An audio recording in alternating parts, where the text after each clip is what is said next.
കായംകുളത്ത് ഓടിക്കൊണ്ടിരുന്ന KSRTC ബസ്സിന് തീപിടിച്ചു. ദേശീയപാതയിൽ MSM കോളേജിന് സമീപമാണ് സംഭവം. കരുനാഗപ്പള്ളിയിൽ നിന്ന് തോപ്പുംപടിക്ക് പോയ ബസ്സാണ് അപകടത്തിൽപ്പെട്ടത്. തീ പടരുന്നത് കണ്ട് യാത്രക്കാരെ പുറത്തിറക്കിയതിനാൽ വൻ അപകടം ഒഴിവാവുകയായിരുന്നു. ഈ ജംഗ്ഷൻ ഈ സിഗ്നൽ കഴിഞ്ഞ ശേഷമാണ് ചെറിയ കിരീര ശബ്ദം. പുള്ളി ഞാൻ ബാക്കിൽ ടിക്കറ്റ് കൊടുത്തോണ്ടിരിക്കുകയായിരുന്നു. ഒരു ഏകദേശം 10-47 യാത്രക്കാരുണ്ടായിരുന്നു വണ്ടിയിൽ. അതിനുശേഷമാണ് ഈ സൗണ്ട് കേട്ടിട്ട് പുള്ളി വണ്ടി സൈഡിലോട്ട് ഒതുക്കി ചെറിയ കരിയുന്ന സ്മെല്ലും കൂടെ വന്നിട്ട് വണ്ടി സൈഡിലോട്ടാക്കിയിട്ട് ഞങ്ങൾ യാത്രക്കാരെയൊക്കെ സുരക്ഷിതമായിട്ട് ഇറക്കി കഴിഞ്ഞതിന് ശേഷം നോക്കിപ്പോയി. യാത്രക്കാർ ഇറങ്ങി വന്ന യാത്രക്കാരാണ് കണ്ടത് ഫ്രണ്ടിൽ തീ കിടക്കുന്നത് കണ്ടത്. ബാക്ക് കണ്ണാടി കൂടെ ഞാൻ കണ്ട് സൈലൻസറിനകത്തുനിന്ന് ഇച്ചിരി കറുത്ത പോക കട്ടിക്ക് പോകുന്നുണ്ട്.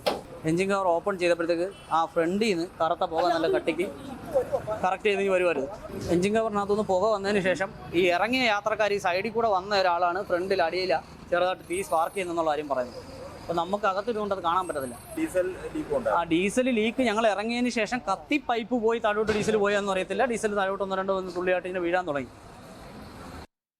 Levin K Vijayan, Levin, diesel leak ഉണ്ടായിരുന്നു എന്ന് പറയുന്നു. ഒപ്പം തന്നെ കറുത്ത പുക പുറത്തേക്ക് പോകുന്നുണ്ടായിരുന്നു അതിൻ്റെ എൻജിൻ തുറന്നപ്പോൾ എന്നും ദൃക്സാക്ഷിയായ ഒരാളും പറയുന്നുണ്ട്. ഒപ്പം തന്നെ കണ്ടക്ടറും പറയുന്നു. എന്താണ് കാരണമെന്നത് സംബന്ധിച്ചൊരു സ്ഥിരീകരണമായിട്ടുണ്ടോ? നികേഷ്, അപകടത്തിന്റെ കാരണം എന്തെന്ന് ഇതുവരെയും സ്ഥിരീകരിക്കാനായിട്ടില്ല. KSRTCയുടെ മെക്കാനിക്കൽ വിഭാഗവും അതോടൊപ്പം തന്നെ വിജിലൻസും അഗ്നിശമന സേനയും സംഭവത്തെക്കുറിച്ച് അന്വേഷിക്കാൻ തീരുമാനിച്ചിട്ടുണ്ട്. ഇന്ന് തന്നെ പ്രാഥമിക അന്വേഷണത്തിന്റെ റിപ്പോർട്ട് നൽകണമെന്നാണ് KSRTC ക്ലസ്റ്റർ ഓഫീസർ നിർദ്ദേശം നൽകിയിരിക്കുന്നത്. കായംകുളം ക്ലസ്റ്റർ ഓഫീസർ അജിത് കുമാർ ഇത് സംബന്ധിച്ച് കാര്യങ്ങൾ നമ്മളെ അറിയിക്കുകയും ചെയ്തിട്ടുണ്ട്.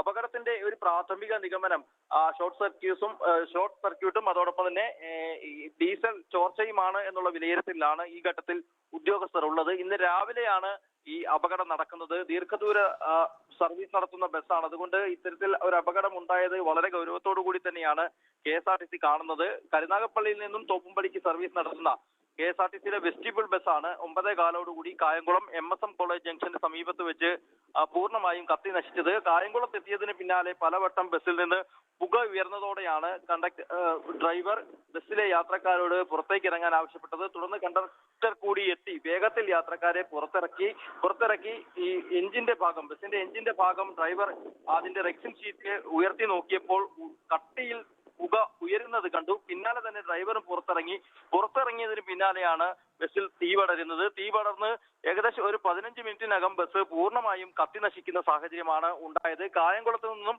ഹരിപ്പാട്ടിൽ നിന്നും ഫയർഫോഴ്സ് സംഘം എത്തിയാണ് ബസ്സിലെ തീ നിയന്ത്രണ വിധേയമാക്കിയത്. പോലീസും നാട്ടുകാരും ചേർന്ന് ഏറെ പണിപ്പെട്ടാണ് മണിക്കൂറോളം സമയമെടുത്ത് കായംകുളത്തെ ദേശീയപാതയിലുണ്ടായ ഗതാഗത കുരുക്ക് നിയന്ത്രിച്ചത്. ഏതായാലും 54 യാത്രക്കാരായിരുന്നു ബസ്സിലുണ്ടായത്. അവസരോചിതമായ ഇടപെടൽ ഡ്രൈവറും കണ്ടക്ടറും നടത്തിയതിനെ തുടർന്ന് ഈ 54 യാത്രക്കാരും സുരക്ഷിതരാണ്. കുട്ടികളടക്കമുള്ള യാത്രക്കാർ ഈ തീയും പുകയും ഉയർന്ന സമയത്ത് ബസ്സിലുണ്ടായിരുന്നു. ഏറെ ഗുരുതരമായ ഒരു സംഭവമായി മാറിയേക്കാമായിരുന്ന അല്ലെങ്കിൽ ദുരന്തമായി മാറിയേക്കാമായിരുന്ന സംഭവമാണ് ഈ ആളുകളുടെ ഡ്രൈവറുടെയും കണ്ടക്ടറുടെയും അവസരോചിതമായ ഇടപെടലിനെ തുടർന്ന്